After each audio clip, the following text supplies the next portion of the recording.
RD बातमी.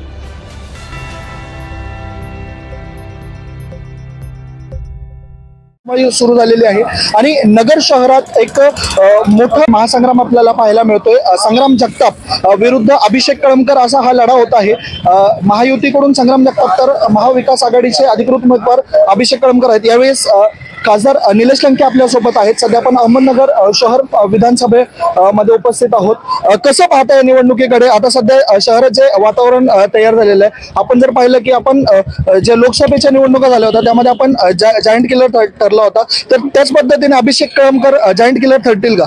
अभिषेक कळमकर सुद्धा लोकसभेच्या निवडणुकीची पुनरावृत्ती या विधानसभेच्या निवडणुकीमध्ये नगर शहरामध्ये झाल्याशिवाय राहणार नाही, कारण हा विश्वास आणि खात्री आहे. एक नगर शहरामध्ये मला या निवडणुकीच्या निमित्ताने एक जाणवलं की लोकांची एक सुप्त लाट मला पाहायला मिळते.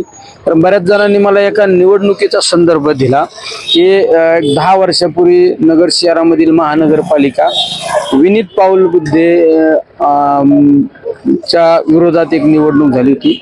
त्यांना फॉर्म भरण्यापासून अटकाव केलेला होता. त्यांना प्रचाराला सुद्धा कुठं फिरून दिलं नाही.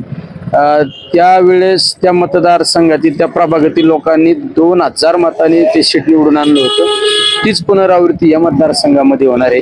नगर दक्षिणच्या लोकसभेच्या निवडणुकीत आपण पाहिलं त्यावेळेस सुद्धा हीच परिस्थिती होती. धनदांडग्यांच्या विरोधात एक सर्वसामान्य चेहरा म्हणून लोकांनी मला त्या ठिकाणी माझी निवड केली आणि त्याच पद्धतीची निवडणूक ही नगर शहरामध्ये होणार आहे.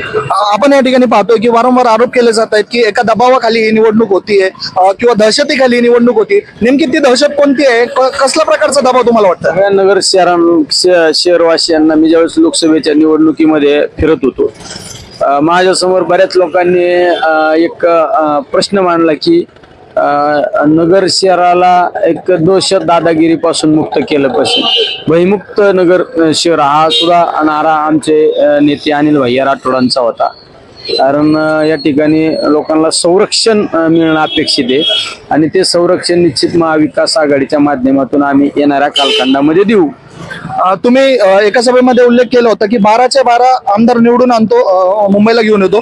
तर कशा पद्धतीने तयारी चालू आहे आणि येतील का? म्हणजे किती विश्वास वाटतोय किंवा ही जी निवडणूक आहे तुमच्या दक्षिण मतदारसंघामध्ये किती अवघड किंवा किती सोपी तुम्हाला वाटते? निवडणूक ही कुठलीच अवघड पण नसते, निवडणूक ही कुठली सोपी पण नसते. निवडणूक लढवण्याचं एक सिस्टीम असते.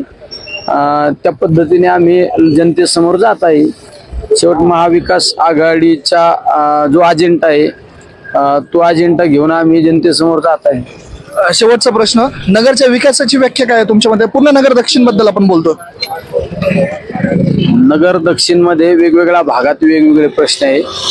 प्रत्येक मतदारसंघामध्ये गेलं तर प्रत्येक भागातले वेगळे प्रश्न आहे. तसं नगर शहरामध्ये तसं नगर ही महानगरपालिका म्हणून आपण या नगर शहराकडे पाहतो, पण नगर शहराचं रूप अजूनही आलेलं नाही.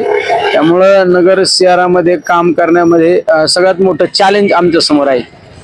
निश्चितच या ठिकाणी आपण पाहतोय की खासदार निलेश लंके आपल्या सोबत होते आणि नगर शहराचं किंवा जिल्ह्याचा विकास करणं हे मोठं चॅलेंज आमच्या सोबत आहे आणि कोणतीही निवडणूक सोपी किंवा अवघड नसते असं ते म्हणतात. तुम्ही जर नगरचे एक मतदार आहात, जागरूक मतदार आहात, तर आगामी निवडणुकीबद्दल तुम्हाला काय वाटतं किंवा तुम्ही कोणाला मतदान करणार आहात ते आम्हाला कमेंट बॉक्समध्ये नक्की कळवा.